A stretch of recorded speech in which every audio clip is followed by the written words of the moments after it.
In this video, we will continue our tour of molecular ecology techniques, focusing now specifically on qPCR. So just to avoid confusion and clarify from the beginning, if you see the terms qPCR or RT-PCR, for our purposes, those are the same thing. So qPCR stands for quantitative PCR, RT-PCR stands for real-time PCR. We'll talk a little bit later in this video about why these names are what they are, but qPCR and RT-PCR are the same thing. So we talked about PCR or conventional or traditional PCR in the last video, and in this video we're talking about qPCR. So based on the reading that you did or on anything you've done in different classes, what I want you to think about is how is qPCR different from conventional PCR? I'll give you some time to think about that on your own.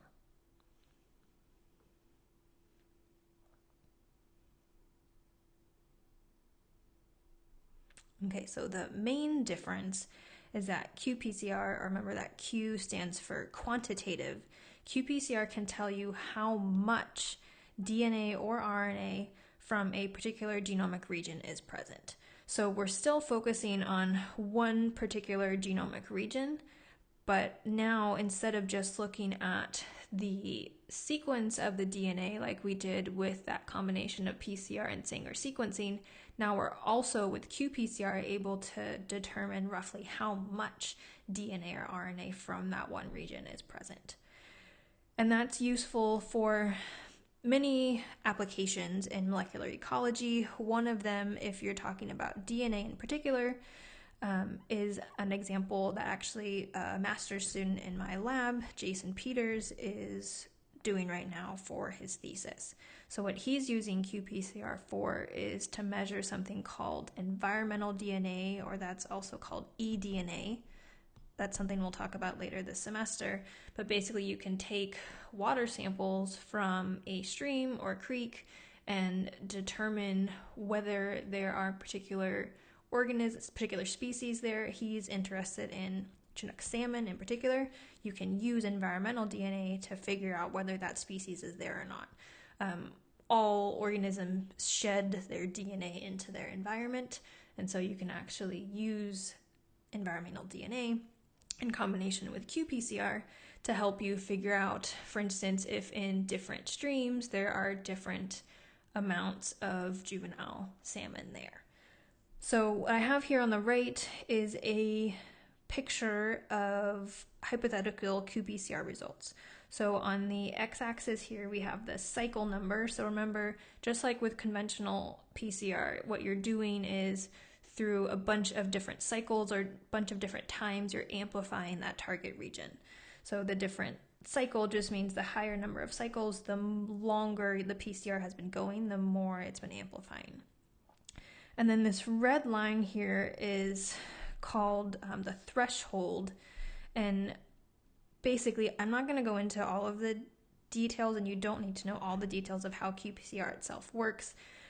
But the gist of it is different samples can take different number of cycles to reach that threshold. So basically, if we have a certain threshold, a certain amount of PCR product that we want to produce, in different samples, it can take a different number of cycles to reach that threshold depending on how much original DNA was in your sample. So for instance, if you start with a sample that has a lot of DNA template already present, it will amplify and reach that threshold much faster because there was already more of that template DNA to begin with, versus if there is a low amount of DNA present, it'll take more cycles and more PCR for you to get to that point where you're reaching this threshold. So that's the overall idea. So if this was an example data from Jason's results, what we might look at, for instance, is say this green line is from stream 1. So again, this is water sample he's collected from that stream, and he's looking particularly at how much Chinook salmon DNA is in that stream. So we have stream 1 per se, and say this purple one is stream 2.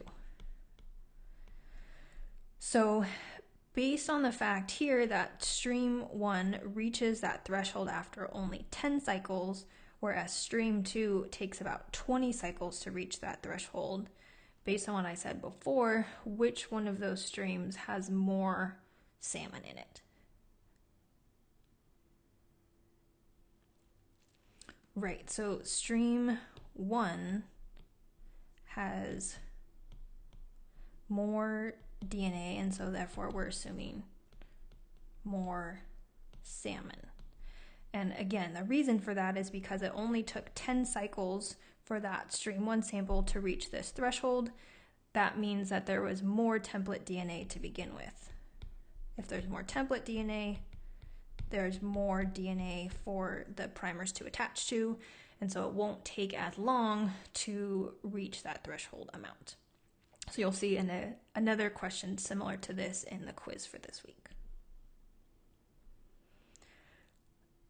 Another common use for qPCR is on the RNA side. So if we want to look at RNA, what we can do is actually estimate gene expression for a particular region. So again, we're still looking at one particular region, but now we can see how much that particular gene is being expressed at that particular point in time when we're taking our sample. So the way that works is first you extract your RNA. So now again, we're dealing with RNA. However, RNA is not very stable. And so whenever we're working with RNA, we generally convert it to complementary DNA or cDNA before we do anything else. So in the schematic here on the right, we have our cells that we're extracting RNA from. So here's our mRNA. We're converting that mRNA then to cDNA. So cDNA is complementary DNA. It's the same sequence, just converted into the DNA version. Remember, RNA has U's, cDNA does not. So it's the same overall sequence, it's just more stable as cDNA. And then that cDNA is what we're then using to go through the amplification rounds in the qPCR. So when we're looking at gene expression, we have this extra step because we're extracting RNA to then convert it to cDNA. And then that cDNA is what we're quantifying with qPCR. And qPCR in this regard is really useful because what it can do is tell us information about different environmental conditions that lead to what's called either up or down regulation of specific genes. So upregulation just means if you're comparing two different conditions, you have an increase in gene expression for that particular gene. And downregulation is the opposite. That's just a decrease. And so the example that's mentioned in your textbook is looking at gene expression in an octocoral, and the specific gene that they were looking at is called HSP70 or heat shock protein 70. We'll talk a lot more about heat shock proteins later in the semester, but in general, these are proteins or genes that are very commonly expressed in a lot of different organisms under stress, and they help the organism survive stress. And so if we think about what the qPCR results would look like in this scenario where we're looking at gene expression, so say we have, for this particular experiment, two different groups, experimental groups. So say these two, each of these lines is from a different experimental individual. Say these two individuals were exposed to high temperatures, or heat stress. And say this group of three individuals was exposed to control conditions, so normal should be non-stressful temperatures.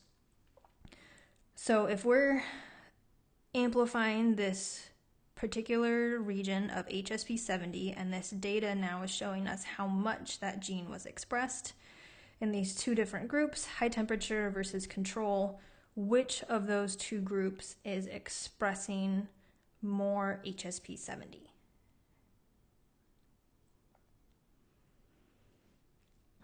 Right, so it's the same principles that we talked about in the last slide.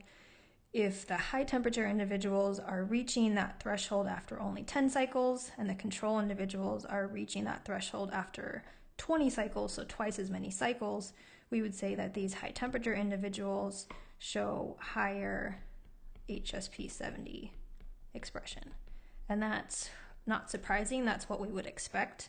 Again, we'll talk about that a lot more later, but this is actually a result that they found in this paper, is that under high temperature conditions, what that did is lead to an upregulation of HSP70 for this particular octocoral.